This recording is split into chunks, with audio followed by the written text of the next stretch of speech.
সুপ্রভাত বন্ধুরা। আজ ঘুম থেকে উঠে রান্না তেমন ছিল না।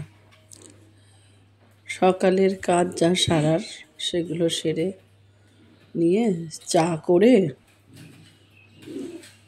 শ্রীকৃষ্ণের একটা গল্পের বই নিয়ে বসেছিলাম। অবসর পেলেই বসি,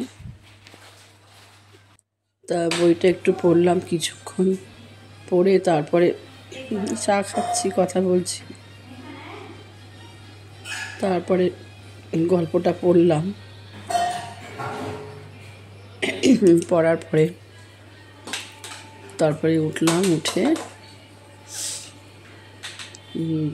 একটু রান্নার ওদিকে গেলাম, যে সামান্য কিছু করব। সামান্য তেমন কিছুই আজকে রান্না করিনি। ওই ঢেঁড়স আর টমেটো দিয়ে একটা তরকারি করেছি, অল্প সামান্য। আজ ছিল কালকের অনেক কিছু, তাই আজ কিছু করতে হয়নি। তারপরে দরজাটা খোলাই ছিল, মেন দরজাটা। দেখি পাশের ঘরে বাচ্চাগুলো স্কুল বেরোচ্ছে, তা ওদেরও একটু ভিডিও করলাম।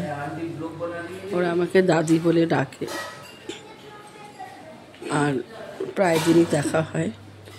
ওদেরও দরজা খোলা থাকে, আমার খোলা থাকে। সকালে আবহাওয়াটা ভালো থাকে, তো সেই কারণে একটু দরজা খোলা থাকলে আলো হাওয়া না ঢুকলে ভালো লাগে না।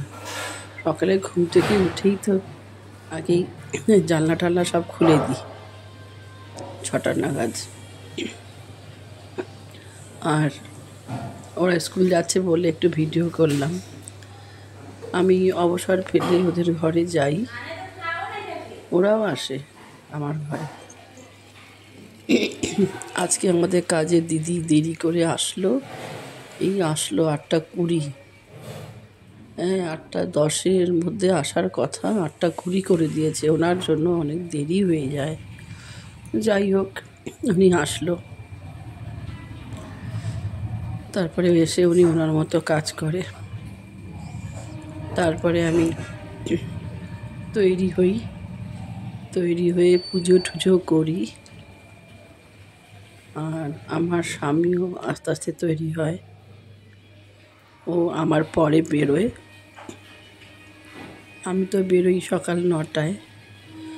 আর বেরিয়ে তারপরে মেন রোডে গিয়ে, একটু গলির ভেতরে বাড়ি, 2 মিনিটও লাগে না মেন রোড থেকে আমার বাড়িতে আসতে।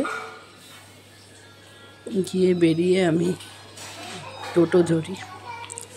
টোটো ধরে তারপরে গন্তব্যে যাই। আমার বেরিয়ে পড়ি। ওখানেও এখন ঘুরে ঘুরে যেতে হচ্ছে, বৃষ্টির জন্য তো চারিদিকে জল। তারপরে শর্টকাটে যেটা যাই সেখানে জল জমে আছে, যাওয়া যাচ্ছে না। এখন ঘুরে ঘুরে যেতে হচ্ছে। তারপরে ঘুরে যেতে হয়, সেখানে আবার রেলগেট পড়া থাকে, রেলগেটের জন্য দেরি হয়ে যায়। সে কখন উঠবে, তারপরে উঠে তারপরে আর যেতে হয় আর কি, গেটটা উঠলে। এইরকম আর কি অবস্থা। তারপরে এখন 9টার সময় বেরিয়ে পড়বো। আর আমার স্বামীও আমার একটু পরে, আমার 15-20 মিনিট পরেই বেরিয়ে পড়ে। রোজের আমাদের প্রতিদিনের রোজ নামচা চলে এইভাবেই। ভিডিওটা শেষ করলাম। সবাই সুস্থ ও ভালো থাকবেন। আমার ব্লগটিকে একটু দেখে সাবস্ক্রাইব করবেন।